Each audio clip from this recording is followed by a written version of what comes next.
നമസ്കാരം, ഋഷിപ്രോക്തം ചാനലിലേക്ക് ഏവർക്കും ഹൃദ്യമായ സ്വാഗതം. ഇന്നത്തെ വീഡിയോയിൽ അതിപ്രധാനപ്പെട്ട ഒരു വിഷയമാണ് പ്രതിപാദിക്കുന്നത്. പിതൃദോഷത്തെക്കുറിച്ചും അതിന്റെ പരിഹാരത്തെക്കുറിച്ചും നിരവധിയായിട്ടുള്ള വീഡിയോകൾ നാം ചെയ്തിട്ടുണ്ട്. ഇന്ന് ഏവർക്കും ഏറ്റവും എളുപ്പം പൂർണ്ണമായിട്ട് പിതൃദോഷത്തെ ഇല്ലാതാക്കാൻ പറ്റുന്ന ഒരു വിഷയമാണ് പറയുന്നത്. നമ്മുടെ ജീവിതത്തിൽ ചില അപ്രതീക്ഷിത തടസ്സങ്ങൾ, വൈകല്യങ്ങൾ, അനാവശ്യമായിട്ടുള്ള ദുഃഖങ്ങൾ ഇവയൊക്കെ വരുമ്പോൾ പലപ്പോഴും അതിന് പിന്നിൽ മറഞ്ഞിരിക്കുന്ന ഒരു ശക്തി ഉണ്ടാകാം. അതാണ് പിതൃദോഷം. പിതൃദോഷം ബാധിച്ചാൽ ഇത്തരത്തിലുള്ള നിരവധി പ്രശ്നങ്ങൾ ആ വ്യക്തിയുടെ ജീവിതത്തിൽ ഉണ്ടാകാം. അതുകൊണ്ട് തന്നെ ഇന്ന് പിതൃ സംബന്ധമായിട്ടുള്ള കാര്യങ്ങളാണ് നാം അറിയാൻ പോകുന്നത്. ഒന്നാമതായിട്ട് പിതൃദേവ ആരാധനയുടെ മഹിമ, പിതൃദോഷ ശാന്തിയുടെ മാർഗങ്ങൾ, പിതൃദോഷ ശാന്തിക്ക് ഏറ്റവും ഉത്തമമായിട്ടുള്ള ശ്ലോകത്തിന്റെ അന്തരാർത്ഥം പരിചയം. നമുക്ക് ആ ശ്ലോകത്തെ ആദ്യം പരിചയപ്പെടാം.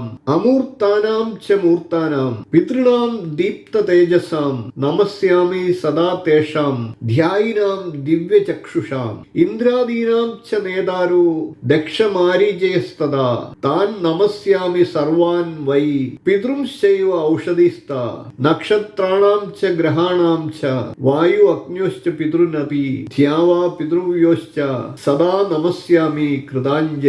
നമ പിതൃഭ്യ സപ്തേഭ്യോ നമോ ലോകേഷു സപ്തസു സ്വയംഭുവേ നമസ്യാമോ ബ്രഹ്മണേ യോഗചക്ഷുഷേ. മൂർത്തരായവരും അമൂർത്തരായവരുമായിട്ടുള്ള എല്ലാ പിതൃക്കളെയും ഞാൻ നമസ്കരിക്കുന്നു. അവർ ദീപ്തമായിട്ടുള്ള തേജസ്സുള്ളവരാണ്, ദിവ്യ ദർശനമുള്ളവരാണ്.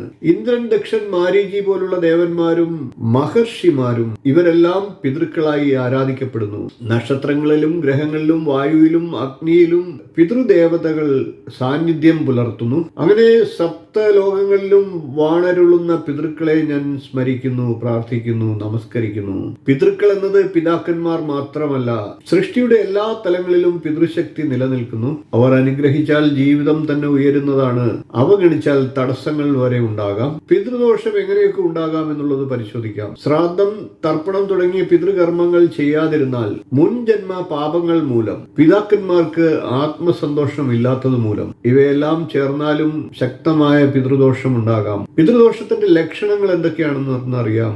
വിവാഹം വൈകുക, എല്ലാ കാര്യങ്ങളിലും തടസ്സമുണ്ടാകുക, സന്താന പ്രാപ്തി ലഭിക്കാതിരിക്കുക, സന്താന പ്രശ്നങ്ങൾ ഉണ്ടാകുക, സന്താനങ്ങൾക്ക് വൈകല്യങ്ങൾ ഉണ്ടാകുക, സാമ്പത്തിക തടസ്സങ്ങൾ ഉണ്ടാകുക, മാനസികമായി എല്ലായ്പ്പോഴും വിഷമതകളിലാകുക. ഇനി നമുക്ക് പിതൃപൂജയുടെ മഹിമ എന്താണെന്ന് നോക്കാം.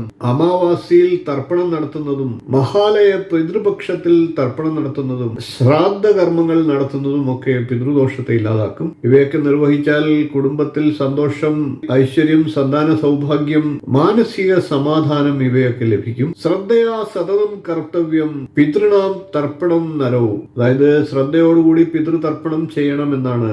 പിതൃപൂജന തത്പരസ്യാത് സർവ ദുഃഖ വിനാശനഃ. പിതൃപൂജ ചെയ്യുന്നവരുടെ ദുഃഖങ്ങളെല്ലാം ഇല്ലാതാകും. പിതൃവിന് സന്തോഷം ലഭിച്ചാൽ കുടുംബത്തിൽ കൃപയൊഴുകും. അവഗണിച്ചാൽ ജീവിതത്തിൽ അടയാളമില്ലാത്ത തടസ്സങ്ങൾ ഉണ്ടാകും. നമുക്ക് പ്രായോഗികമായിട്ടുള്ള പരിഹാരങ്ങൾ എന്തൊക്കെയാണെന്ന് പരിശോധിക്കാം. അമാവാസി ദിവസം തർപ്പണം നടത്തുക, ബ്രാഹ്മണ ഭോജനം നടത്തുക, അർഹതപ്പെട്ടവർക്ക് അന്നം സമർപ്പിക്കുക എന്നുള്ളതാണ്. ഗായത്രി ജപം നടത്തുക, ആദ്യം നാം ചൊല്ലിയ ശ്ലോകങ്ങൾ ദിവസേന ചൊല്ലുക. ശ്ലോകങ്ങൾ ഡിസ്ക്രിപ്ഷൻ ബോക്സിൽ നൽകുന്നതാണ്. അതോടൊപ്പം തന്നെ കമന്റ് ബോക്സിൽ ആദ്യം തന്നെ പിൻ ചെയ്തും നൽകുന്നതാണ്. പിതാക്കന്മാരുടെ അനുഗ്രഹമില്ലാതെ ഒരു ജീവിതവും സമ്പൂർണ്ണമല്ല.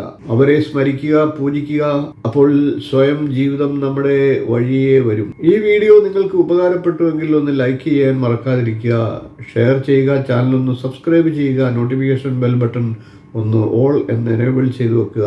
ഇനിയും ഇതുപോലുള്ള നല്ല നല്ല വിഷയങ്ങളുമായി നമുക്ക് വീണ്ടും കാണാം. നന്ദി, നമസ്കാരം, ശുഭദിനം.